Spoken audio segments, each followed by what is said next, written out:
You're listening to Business Talk Radio, where we take business to the next level. Rapping with Dr. Jacalyn connects you with experts from all over the world to help you take charge of your career, your business, and your life. Rap along with us. Visit drjacalyn.com to learn how to become a guest or a sponsor. And now, the doctor is in.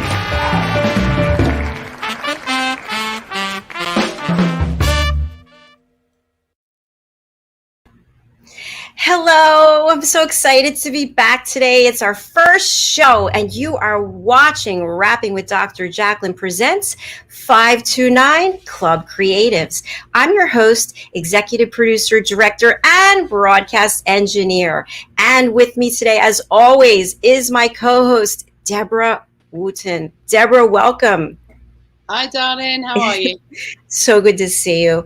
Debra, I want everyone to know that, of course, everybody knows this anyway, but I'm just going to repeat it, that you are a film and TV producer specializing in animation. You are the CEO of Webra Group Limited, Pinewood Studios, and you are changing lives every single day over on Clubhouse. Well, I don't know. We do what we can at the 5 to 9 Club, but at the end of the day, we're there to give opportunities for people to do things for themselves, which is great. It sure is. And it's changing the world. And we've discussed this before, how amazing it is. But for people who are tuning in for the first time, it's our 4th episode. Would you just share a little bit of information about how and why you started the 5 to 9 Club? Well, we started the 5 to 9 Club back in 2009 at Pinewood Studios because the bar closes at 3 o'clock in the afternoon. And, you know, the fellow creatives at the studio wanted an excuse to get together.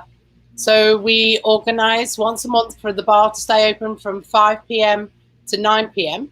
And 12 years later, Clubhouse comes along and we set up as 5 to 9 Club Creatives, which is great. I think in 3 months, we've got like 5.8 thousand members, which is absolutely astonishing. That is incredible. And you also have a competition going on. And tonight you're going to be back. Can you share a little bit of information about that?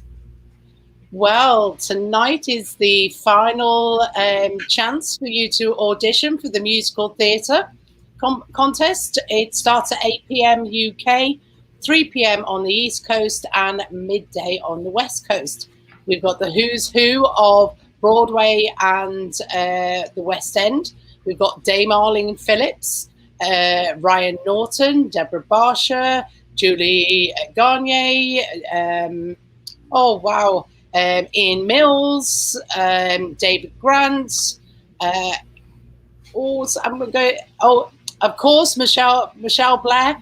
There is just so many really, really talented people on the panel that are giving feedback to not only the people that are going through to our semi-finals, but all of the contestants that come up onto the stage and audition.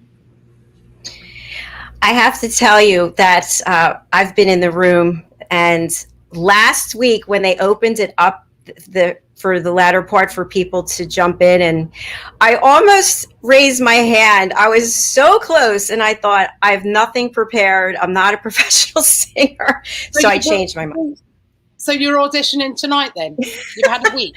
No, I just said to myself, no, it's not. That I think the world would tell me that I'm supposed to do it, but I almost did it last week. So maybe next time you do it. Oh, yeah. Well, tonight's the final audition. So, you know, if you're not ready tonight, well, what can we say? So I think, you know, next time when you get that urge, just do it, because sometimes that can make the difference. Serendipity has a lot to do with how life turns out sometimes. It's very true. Very true. Thank you. I will remember that. Debra, you brought us an amazing guest. I had an opportunity to speak with him backstage. Such a nice person, so accomplished, but just like a very nice person. Yes, Cory is one of the 5 to 9 ambassadors. You know, I don't know whether I've mentioned, I hope I have, but we have a team of 5 to 9 Club ambassadors that started with the club before we even went on to Clubhouse. And I think we've got 16 ambassadors now. And Cory is one of those. And Cory has been helping us with our Tuesday night actors workshops, where people come up on stage and they do monologues or duologues. And they, Cory, Laura, Louise, Ben and Bob, they manage the room and they redirect after the actors have done a cold read, and they give them directions, and it's great what they get up to.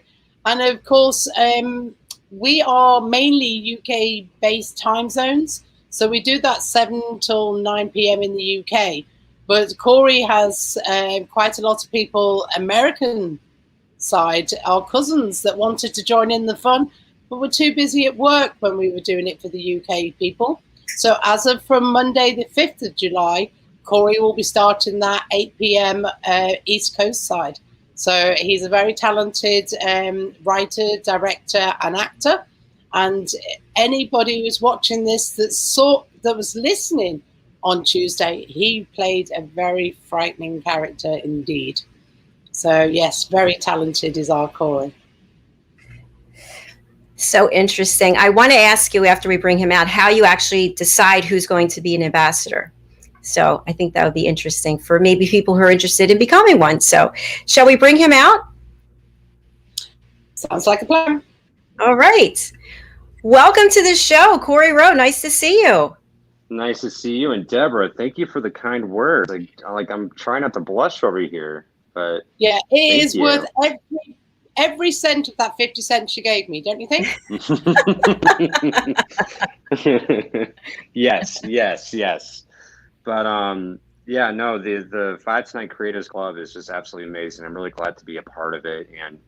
And I don't consider myself an actor only because I haven't been doing any acting. In fact, Debra, when I was reading in the 5 to 9 Creatives room, the very first time I read, that was the first time I read as an actor in over 10 years. So I just want everyone to know, like, I go in there and I help out, and I do like to do readings because I'm an actor's director and it keeps me on my game. But I'm more considered a writer director. Cory, I was reading some of your bio, how you like to include a vulnerable side of you in your work. Can you talk a little bit about that? Absolutely. So my theory is the plot to the movie is what gets people interested to turn on a movie or go to the theater, but it's the theme of the movie that get people to stay. And so I write my vulnerabilities in all of my scripts because that's the way that I connect with the audience. It's the way that I want to connect with the audience. You know, my most recent project I shot over this last weekend, it's about the guilt we feel after someone close to us dies. And I'm pretty sure most of us have kind of felt something similar to that as far as losing something so meaningful to us. And not just the stages of grief, but the guilt that we associate with that, and the regrets that we play in our head, and looking back at memories that we try to hold on to, and everybody can't connect that. And so if I'm able to reach out to one person in the audience and help them take that next step to get over that guilt, then I'm doing my job as creative. And so that's what I do with my vulnerabilities. I put them on the page for the audience, not only for myself, but for the audience too. That's interesting. We have that large banner there. I'm just wondering, when you do share your vulnerabilities, is that cathartic for you when you get them out on paper? Yes and no, because it's hard to relive some of the things that you go through. Like, you know, I had to go through relive my dad's death over and over again as I was writing. But by the time I was done, I just knew that this was something that was going to be great. And you know, I felt his presence with me as I was writing, and it started making me feel better about it. And it wasn't until I was completely done with the script where a lot of that guilt was let go. that I felt. Do I still feel it from time to time? Absolutely. But I'm not saying it's going to be completely gone, but was it cathartic and therapeutic? Yes. Thank you for sharing that with us. I think that helps other Absolutely. people realize that there is a way to express your feelings through art, through film, through Absolutely. performing. Yeah. Absolutely. Totally. And it's just not just that, but there's people who paint their grief. I actually know a friend who lost her father, and I was going to put her painting in the feature film of this, but she painted the inside of a cave, and just there was like one light coming out from the top right, and it signified that she was stuck in this dark cave and couldn't get out. And it was a finger paint too, so I mean, it looks so amazing. Um, but we all do it in our own different creative ways, but there's no wrong way to do it.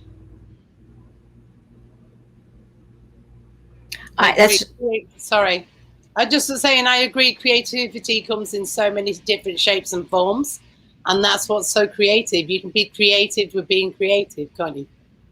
Oh, absolutely. I can't paint, but I know I can do film. So that's my outlet for my vulnerabilities. Well, you're painted with pictures, really, rather than a canvas and oils. Mm-hmm. If you think about it, you know, imagery that you put together as a director on screen is just as, it's like painting with moving pictures, really. Yeah, it's a motion picture, right? Motion images. Yeah. And so I completely agree with you. I didn't think of it as like painting. I thought of it more as a different creative outlet that I feel that I am very confident in doing. I feel great about the work I make, and this is actually going to be my best work I've made to date. So I can't wait for everyone to be able to see it. Oh, I'm so excited! Congratulations! Thank you. Yes. Thank you. And I think as 5 to 9 Club ambassadors, we get the exclusive, don't we? You know, I will send you the link for the private screening, and we're actually going to be doing a red carpet event here in Denver for it. And again, private screening, not a premiere, so that way I don't lose premiere status.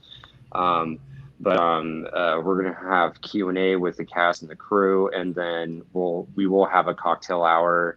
It's going to be fantastic. But the reason why we don't want to lose that premiere status is because as of yesterday, as I read, we're going for that Oscar for Best Short Film Live Action. Wow. Woo! Isn't that exciting? Here first. Yep. I have not announced that publicly until just now. So we are going for it. Yeah, fantastic. And, you know, we'll be behind you all the way. Support you as much as we can. Thank you. And I greatly appreciate that. And, you know, it's the support of not only, you know, of Debra and you, Dr. Jacalyn, but also everyone that has helped contribute to make this film into reality. And I mean, we were blessed. I mean, just absolutely blessed to get named talent like Gabrielle Walsh into this project. And she is just a thrill to work with. Just absolutely amazing. And she enjoyed her stay so much that she came up to me one night. She's like, "Can I stay an extra day? Is that okay?" I'm like, "Yeah, it's fine. We can get that arranged." But I'm just blessed not only for that, but for the people who really do support me, support the film, support the crew, support the cast, support our audience. So we make movies for an audience, and as a director, I have to remember that I am the advocate for the audience. And so, yeah, anyway, other discussion for that, but yes, we're going for the Oscar. Wow, great. Impressive. We have to take a break. When we come back, I would like to ask the two of you if you could share for our audience what actually goes into producing a film, and how do you get to submit it, or how do you get to go for an Oscar, what the process is. Would that be okay? Oh, Absolutely. I think so. Okay, we're going to take a break and hear from some of our sponsors. Stay with us. We'll be right back on 5 to 9 Club Creatives. Hey everybody, my name is Ralph Graves Jr. I'm the host of the Ralph Graves Jr. Show, and I want to invite you to pick up my book, Unstoppable. I wrote a book called Unstoppable. It's 7 universal laws that will transform how you pursue and achieve success. The one thing that my 20 years of law enforcement has taught me is that no matter who you are, we are all governed by universal laws, like gravity. But in this book, we're going to talk about laws like the law of forgiveness, laws like the law of control, the law of intelligent practice, the law of expectancy. I was able to see how those, no matter what their background was, those who identified and treated these laws with respect, they were able to go on and lead successful lives. So pick up this book, and you can go ahead and pick it up at Amazon.com, BarnesandNoble.com, RalphGravesJr.com, where anywhere where fine books are sold. Thank you. There are 7.7 billion people on Earth today. 40% of these people are under the age of 25. Young adults are the most fertile mission field in the world today. In Scripture, we see Jesus pouring his life into 12 young adults who he equipped to change the world and all of history. Like Jesus, we believe that the best approach to reach the world with the gospel is to invest in young, emerging leaders and equip them to build disciple-making movements. Concentric is the notion of surrounding and sharing a common center. Our center is the model and strategy of Jesus for both leadership development and ministry formation. As a global alliance, we provide equipping in biblical leadership based on Jesus' example in the New Testament. Jesus modeled for us how to make disciples that reproduce. Focusing on leadership development is key to creating movements that spread the gospel and Jesus' disciple-making strategy to young leaders around the globe. Our Ministry Alliance partners are actively equipping leaders and building movements of multiplication that reproduce the life of Christ. Join us today to equip young leaders with Jesus' strategy that will change cities and nations.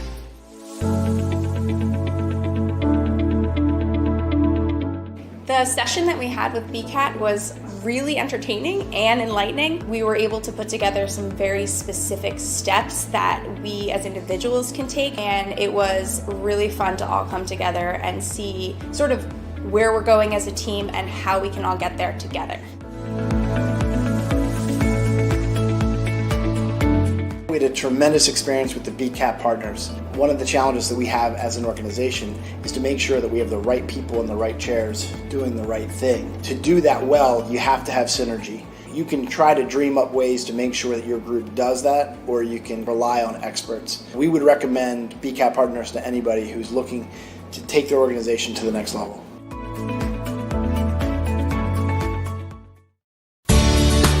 Academy Sedan and Limo is a full-service transportation company serving the Philadelphia metropolitan area with full knowledge of the New York City, Baltimore, and Washington, D.C. areas. We pride ourselves on being the most dependable, conscientious company in the industry.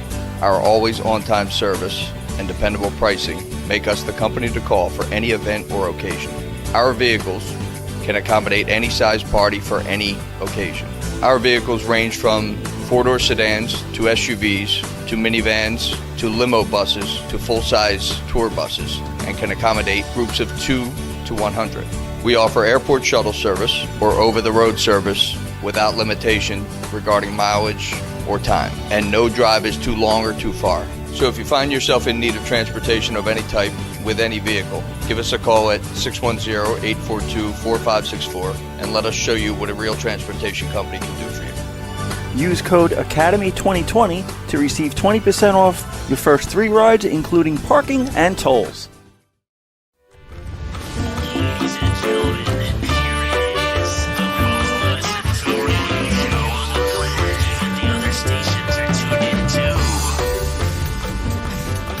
You're listening to Business Talk Radio, where we take business to the next level.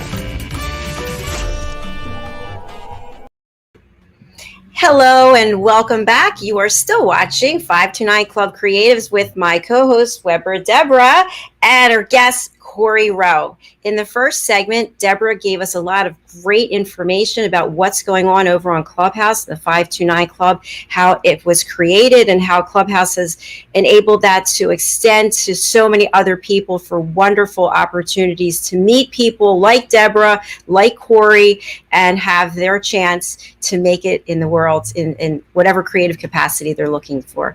So I thought in this segment, I just teed up the fact that CORY, since you are a writer, a director, and producer, you've got this film coming out. Would you and Debra share with our audience, what does it take to produce a film? It's got to be a lot more work than what people even have any idea about. I think you've got to be on the right side of mad. Would you agree? Would you agree with that, CORY? Yeah, it's a rabbit hole that we go down, isn't it? Yeah. So, You know, yeah, just basically because, you know, my husband always says, you know, an artist needs a paintbrush, a writer needs a pen, but a filmmaker needs an army. So you've really got, you know, so much work to do from the inception of the script through to casting it. But, you know, you can listen to me talk all of the time. I'm going to bounce it back to you, CORY. yeah, no, it's pretty much everything you said is true. You know, I that's why the producers go up on stage when they win an award for Best Picture, because there's so much work that gets put into it. A lot of people don't think that, not just like, oh, we have to worry about the script, we have to worry about the casting, we also have to worry about the paperwork. There's a lot of paperwork that goes with this, and that's the business side of the film business, is what some of the producers do.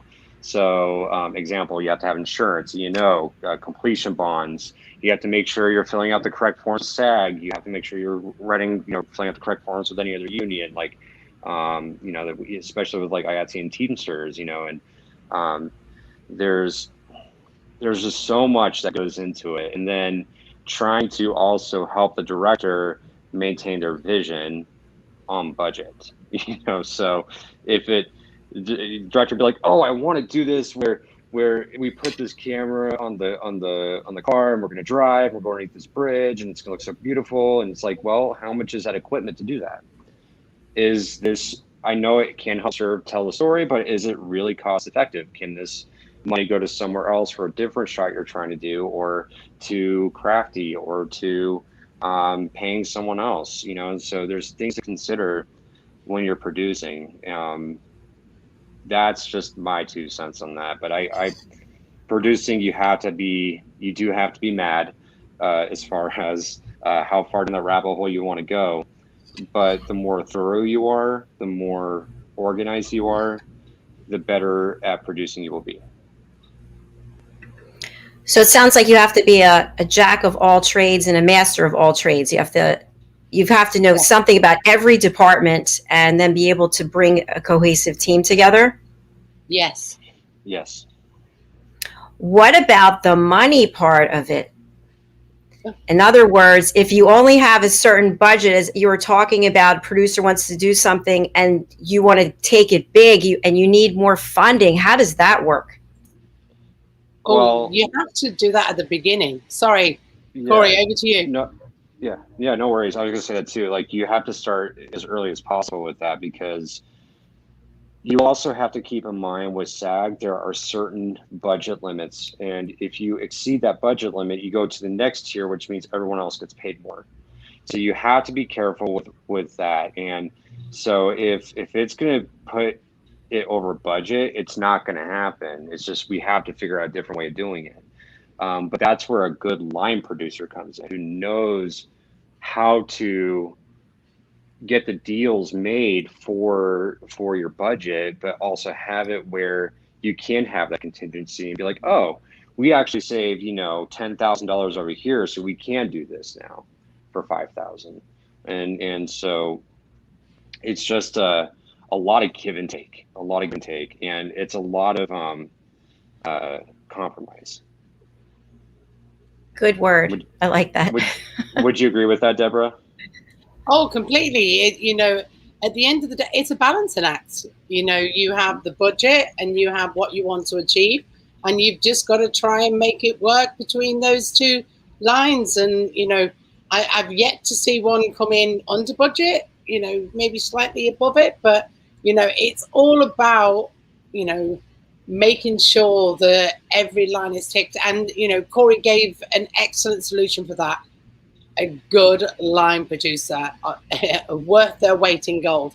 They'll get you the deals that can help facilitate what the director's got in his head onto screen. And not just that, but that also has to do with crafty. I mean, people like to eat food. And so getting the good deals with that is also very important. And that can help with the vision. So it's just every aspect of the whole film. Oh, yeah. A good line producer is going to save the film. Oh, and talking about food, a crew works on their food. You can tell them, we got to work an extra day today, an extra hour today, or, we're going to have to push through this, or we're going to have to push through that. But if you don't feed them good food, you've got a riot on your hands. They really do. They really do. They'll put up with anything, but bad food's not one of them. So what I would try to do, like for my stuff, is I always like to make sure that the first meal isn't carb heavy, so that way no one's dragging. Even though, yes, some carbs are important for energy, but if we are going to go over, let's say, an hour, I would order some other food. I don't like having pizza on my set. I think pizza's overdone, but I would probably order a pizza for everyone. Just be like, hey, as you're working, have a slice. Just grab a slice and get, just do what you need to do. But at least at that point, they're getting fed another meal if possible. Yeah, I'm also quite lucky that my co-producer Rosa is Italian, so we usually have Italian people in the kitchen. You have good food. You have great food. There was actually the last 2 films I did. I actually cooked for everybody. I actually threw stuff in a crock pot and cooked for everyone. Made sure that anyone who was vegetarian had their meals prepped, vegans had their meals prepped, gluten-free had their meals prepped. But that way everybody did have food, and it kept us under budget. Yeah, and the other thing that we always do is we always buy a tub of lollipops. It goes down really well on set. A tub of lollipops. I'm gonna try that next time. Some lollipops, maybe some licorice. Yeah, it's just, something they can grab, and, it just gives them that little boost, and, makes them feel like a kid again. So, it does go down very, very well. I'll probably just get a coffee lollipop for myself, because there's times where I'm like, I don't want to make coffee, but I need it. So. And Corey, you mentioned that hopefully in the near future, you and your team might be the proud owners of an Oscar. So can you share with us what that process looks like? Absolutely. There's different ways for a short film to be considered for an Academy Award. One is to win a festival that is Academy qualifying. That is one way of doing it. Another way of doing it is by before this year's rules came out, and I think it was the 92nd or 93rd, when they said that short films, you can do a theatrical premiere of your short, and it is set, you have to show it for 7 consecutive days, 3 showings a day, 1 after 6 p.m. The theater has to advertise it on their marquee, and by doing that, you are now considered for an Academy Award. You have to submit the paperwork to the Academy for consideration, but at least at that point you qualify. Now, will they qualify or consider you? I mean, they might, but at least at that point you did your due diligence by doing the right thing. And that's why here in Denver, we're not doing a premiere, we're doing a private screening. It is for the cast, crew, family, and friends. And we're not selling tickets for it because, again, it's not a premiere. We don't want to lose our premiere status, so we can get this premiere status in Los Angeles County. But now they upped it to Los Angeles County, New York. That was another one, New York City. Also, now I saw the Bay Area, Chicago, and I forget the other part. But you can now do premieres there for your short films and still be considered for qualification for the Academy Award. It's very exciting. Oh yeah, we're excited for it, and you know we're working with some deals with some theater chains, some smaller theaters, trying to see what would be our best option, not just financially, but also to help. If we're going to go to a smaller theater, helping that theater out because of the pandemic, and hopefully people would like to go see a short film in a movie theater, but it will be a great experience. Fantastic. I was going to ask both of you, how do you decide what distribution method you're going to use for your content? So does it go in a theater? Does it go on Netflix? Does it go somewhere else? How does that work?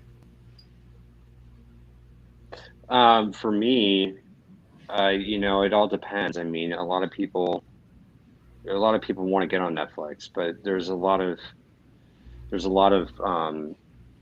you have to go a certain way of doing it. You have to go through someone who's worked with them before. They're not going to see your material. They're not going to watch your film unless you're in a film festival that is a, you know, I don't want to say worthy, because I think nearly all film festivals are worthy, but it has to be ones that they would consider to be top notch.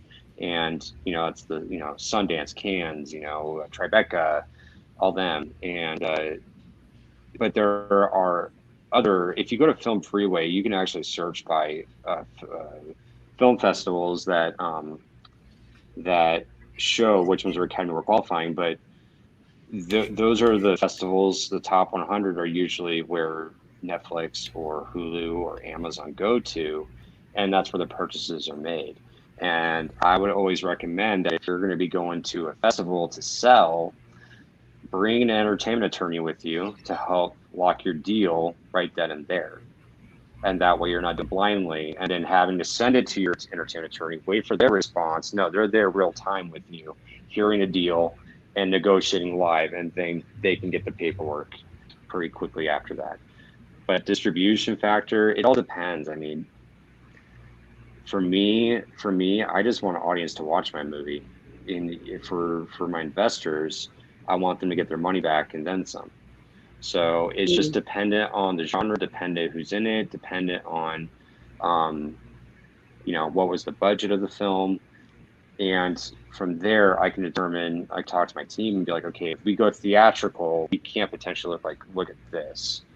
And what will we look like internationally? How does our cast do on an international market, and where in the international market do they do well? So then at that point, I can then also determine, okay, maybe not VOD, but maybe theatrical, or maybe not theatrical, but maybe DVD, maybe not DVD, but maybe Redbox, you know. And there's different platforms you can use. You just have to either A, get a good sales agent, or B, start a relationship with a smaller distributor that can help you get into those avenues.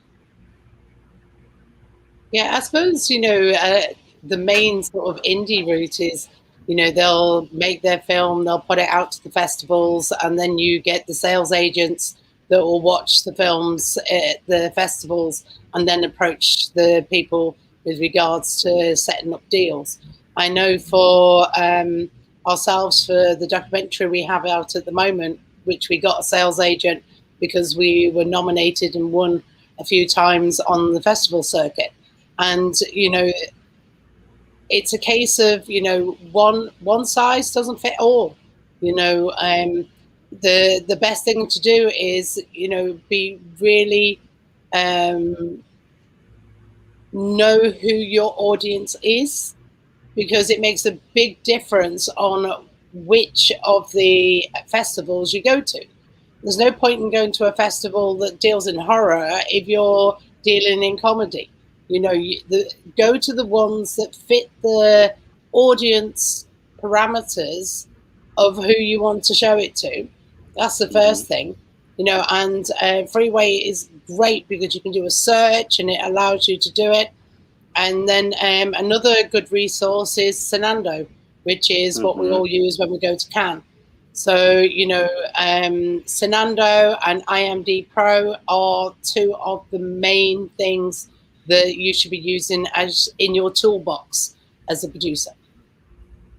So in order to go to a film festival, is it invitation only? Is it application? Which is it both? Mainly you will submit and then sometimes you're invited. So I suppose it's both. But, the majority of the time you submit, and the other reason to be very careful is each of them costs money as well. They don't, unless you're invited, which is maybe 10% of the time, you have to pay fees to enter that festival. So, just be careful. It's all right, maybe $40 here, $30 there, $50 here. Once you start getting to 10, 15, 20 festivals, you're talking, 4 figures. So, you have to be really decisive about where you think your audience is where your film has its best audience. Yeah, and if possible, submit it as early as you can, because the later you wait, the higher prices go. So, for example, we're going to be submitting to Sundance for this movie. But I'm like, okay, when's the last day for submission? Can we afford it? And I looked at it and I was like, okay, September 13th is the last day. And I'm like, okay, so I don't want this to be a rushed edit. So I'm going to say we have until September 10th to have this whole thing edited, ready to go for everyone to view. And so, so knowing that, I was like, okay, what's the cost? And I was like, okay, the cost for that does outweigh the, the edit outweighs what the cost would, what it is. So we'll have a better product at the end. But if your film's already done, don't wait until late deadline. Get it in as early as you can. Great advice you guys are giving. Really, really good. We need to take a break, but a question I have for you. So which comes first, the creative side or the business side? Are you a business person first or you're creative first? Because it sounds like they have to come together at some point. It's chicken and egg. What comes first? You have to be creative to create something creative, but you've got to be business wise to be able to turn that into something. And just one thing to add on that, and then I'll get more into it after the break, is I have both chicken and eggs on my plate, so I'm good either way. Okay, fabulous. We're going to hear more about that when we come back. We're going to take a break and we're going to watch a music video of a UK singer, songwriter who is releasing a song that's been around for a long time, but it's his take on it. The song's called Route 66 and performing is Tony Moore. And his single is going to be released tomorrow. So here's to you, Tony, and Route 66. Let's take a look.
radio show on the planet. Even the other stations are tuned in too.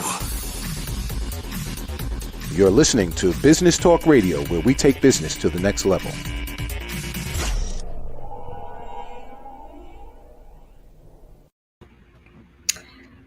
Well, hello and welcome back. You are watching 529 Club Creatives, and I am joined by Webra, Debra, and CORY ROWE, and we've been talking all things 529 Club, and also we were talking about what it takes to produce a film and then have it distributed. I thought this next section we could talk specifically about your film, CORY, and how did you come up with the name? I know of it, metronome is a for music, what's it called? It goes back and forth. Mm-hmm. Yeah, so it keeps with the tempo. So musicians can't keep up the tempo.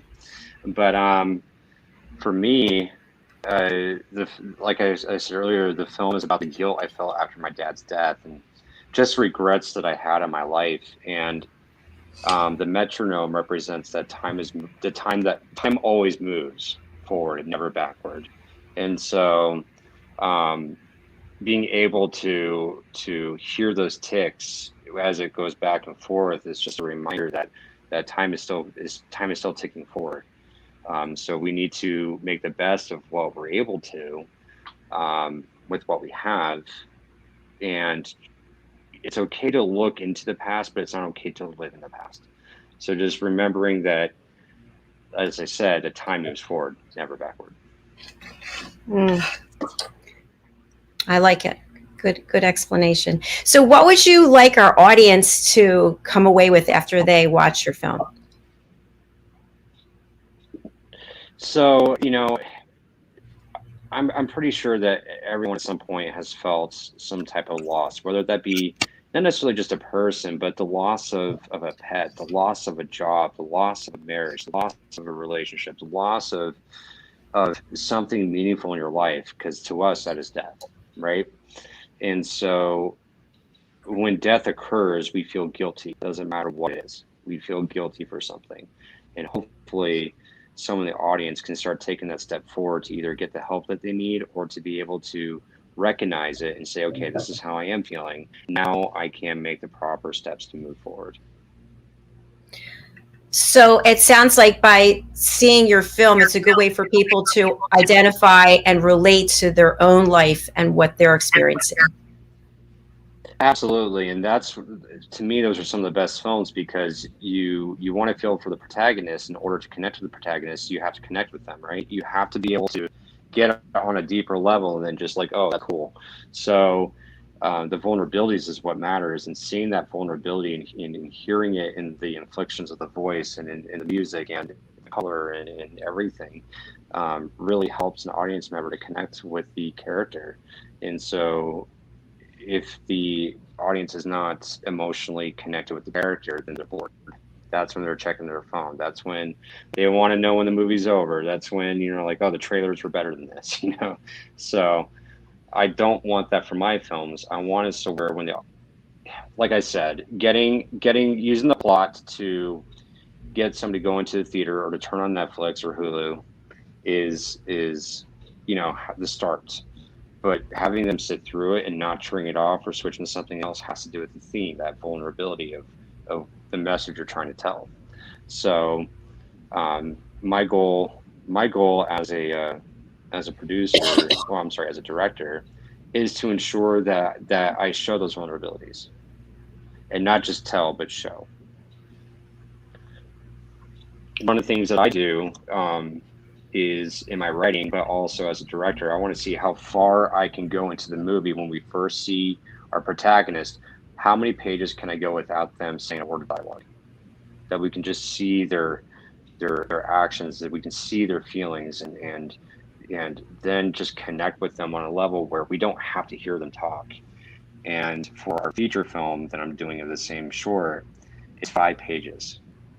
There's 5 minutes of just seeing the grief that this young woman is going through with the guilt and everything, and it's just connect with that.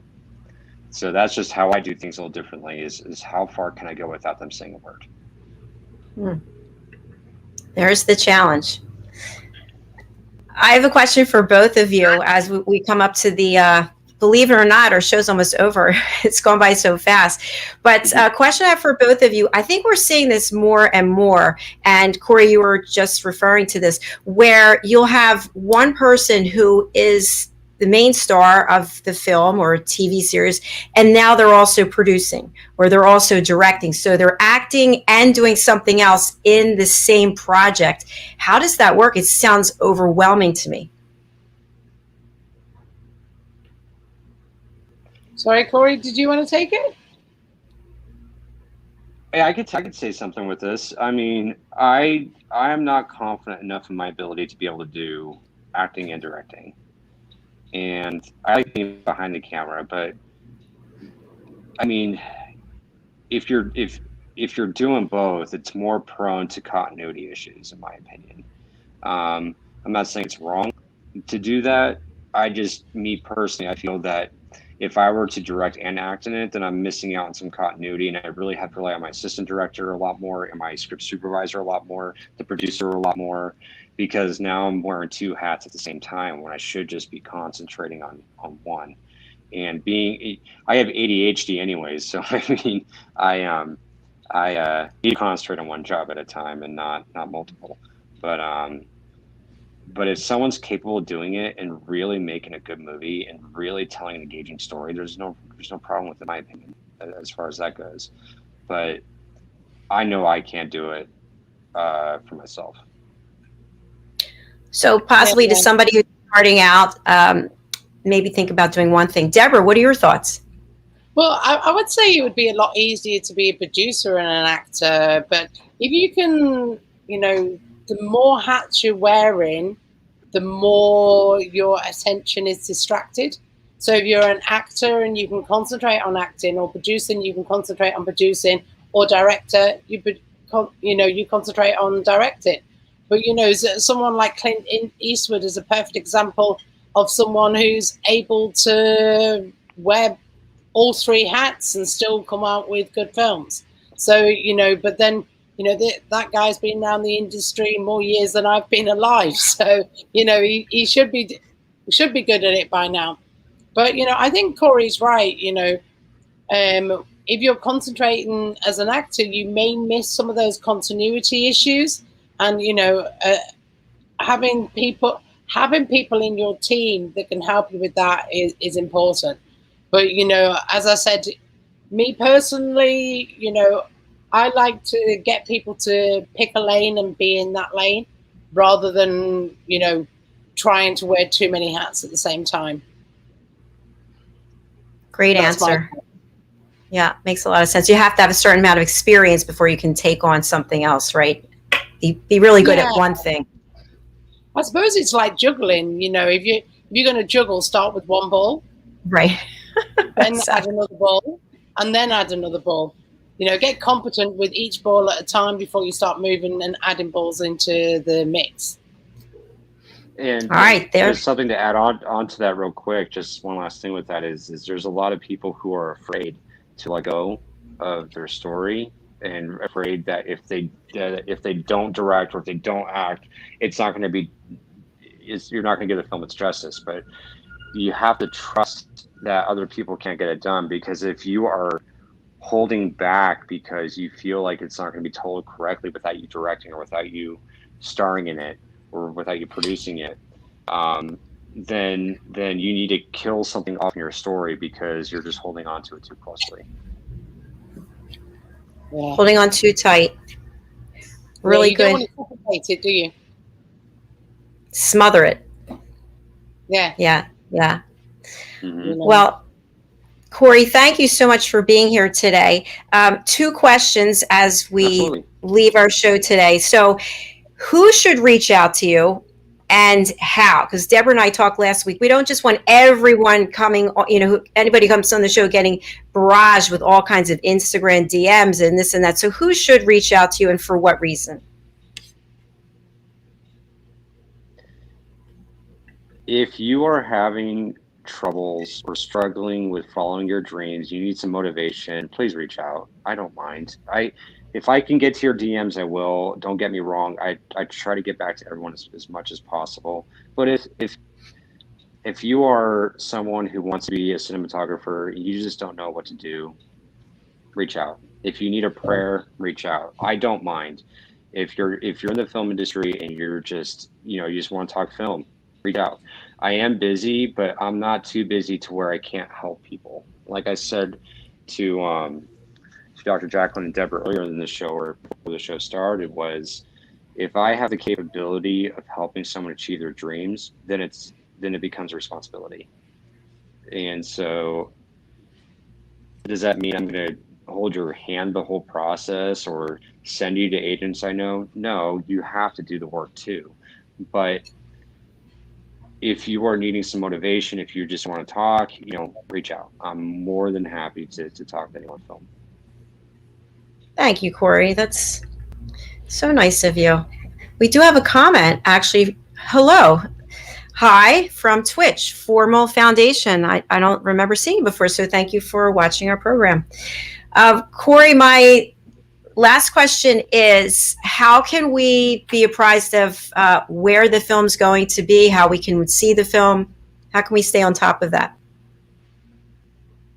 Absolutely. So, follow me on Instagram because I will be posting more often now on there. I've been working so hard trying to get this short at least shot, but now it's in the can and it's going to be, it will be ready for viewing in September as far as a private screening, but we don't want to lose our premiere status for the Oscars. So after that run, we may do a public showing online and on in a theater. So we'll keep everyone updated on that with our Instagram. So yeah, just follow me on Instagram. You'll get more information. Excellent. Thank you so much. And for people who are listening on the radio and cannot see our banner, where can they find you on Instagram? Oh, yes. Sorry. If you just search The Real CORY ROWE, you'll find me. I'm on Twitter and Instagram with that same handle. And also on Clubhouse, right? Yes, I am on Clubhouse. I do help Debra out with her rooms, and I'm very excited to start the Monday night show where we are going to be doing scenes where actors can read. And I tell everyone this, a film is 55% of, audio is 55% of a movie, because you can have a bad picture and be okay with it, with good sound. But if you have bad sound, your movie's done. And so how you deliver your performance vocally is important. So this just helps with that. So Tuesday nights with Debra at 7 p.m. BST, which is Britain time. Please Google which your time compared to BST, so you know how many hours behind you are or ahead. But starting 8 p.m. Eastern time on July 5th, we're going to start doing it for people in the States, or anyone that wants to join. Doesn't matter if they're in the States or not. We want to give an opportunity to people in the States to be able to be part of this reading room. And so we will be doing some readings and doing some redirecting. And in fact, I'm really looking forward to it because we got some great scripts from people. So this is just going to be a blast. It's going to be so much fun. Yeah. And also you have oh, sorry, go ahead, Debra. Sorry, I was just going to say you can find all of this information on the 5 to 9 Club Facebook group, which is Facebook.com/groups/5 to 9 Club. And when Corey's ready, we will promote the ASS out of it. Fantastic. Corey, thank you so much. Oh, I'm sorry. I was going to say 529 is the numbers 529, not 5TO9. No, 5 number 29. Good call on that. Yeah. I was going to say, you do have a room coming up, I see, in the Actors Takeover, Mindfulness for Actors, on the 8th at 2 p.m. Yeah, so I hope Stephanie Nash out with that, where we are going to be helping people with their mindset, the mindfulness of actors, and to really just kind of be mindful of yourself. And then I'll be doing another room again real soon with a forensic psychologist. I'm going to be talking with her on her schedule, but we do a room called The Psychology of Characters. And we want to help actors and actresses, writers and directors, producers to really understand the psychology of characters. So people can come in with questions asking like, oh, why would a serial killer do this? Or why would this person do that? Why would somebody be in an abusive relationship like this? Why can't they just leave? And it's that psychology to help people understand so they can either A, get into a character, or B, actually, one or two, they can write or direct in a manner that is appropriate for that character. It sounds like that's called doing the work. Yes. There is a lot that goes into it. Sure sounds like it. But we will get into Invisible Ink another time. Hey, Corey. What was that, Deborah? I said we'll get into Invisible Ink another time. Yes. Yes. All right, Corey, thank you again, and we wish you all the best of luck. We'll see you over on the 529 Club Facebook page, also over on Clubhouse, and Deborah will keep us informed as everything takes place for you. All good things to you. Yes. Thank and you. we'll do a shout out from here as well when you're ready, Corey. Perfect. And thank you so much for having me on. This was great. I really enjoyed my time. And whenever you want me to come back, I'll be back. Fantastic. We'll definitely have you back. Yeah. September sounds good, don't you think? Thank you very much. Sure does. Yes. Thank you. Oh, you mean like after September 10th is what you're saying? I'm picking up what you're laying down. I got you. All right. Thank you, Corey Rowe. And if you missed any of this interview, go over to our YouTube channel, Dr. Jacalyn LLC. You can watch the whole thing anytime you want, again and again and again. We'll see you later, Corey. Thanks, Corey. Thank you. Bye. And blessings to you all. Thank you very much for having me. Bye. Thank you. Bye. Okay, bye. Oh, he's just such a wonderful human being, just a wonderful person, and so talented, so creative. And I love how he put that offer out there. He could have said, listen, I'm really busy. Nobody bother me, or just follow me. But no, he actually said, listen, I'm here to help. Don't take advantage. But you know what I mean? Yeah, well, you were asking earlier what makes a 5 to 9 Club ambassador. That Yes. kind of attitude. People who are willing to help people in the industry. They've just got a natural way of wanting to be decent human beings, and they're wanting to help the community. So we try and help the community together, and that's why Corey is a 5 to 9 Club ambassador. Honored to have him. Yes, thank you for bringing that back full circle, because that definitely was a question that I had, and it's very important. Deborah, I'm going to run your banner. Why should people reach out to you, and how should they reach out to you? Oh, so no. Well, anyone, if you want to know more about the 5 to 9 Club or the things that we organize to help people, just drop me a DM, or join the 5 to 9 Club on Facebook, the on Clubhouse as well. I think you can find me on Twitter. I think is Webra Debra, Webra.Debra on Instagram, and I'm also on the 5 to 9 Club on Facebook, and I'm on LinkedIn as Debra Wootton. So I'm quite good at getting back to people. Not always as quick as I would like, because there's quite a lot that goes on. So, but at the end of the day, if we can, we will. And tonight, what time should people go over to Clubhouse and listen to the incredible talent that's going to be auditioning?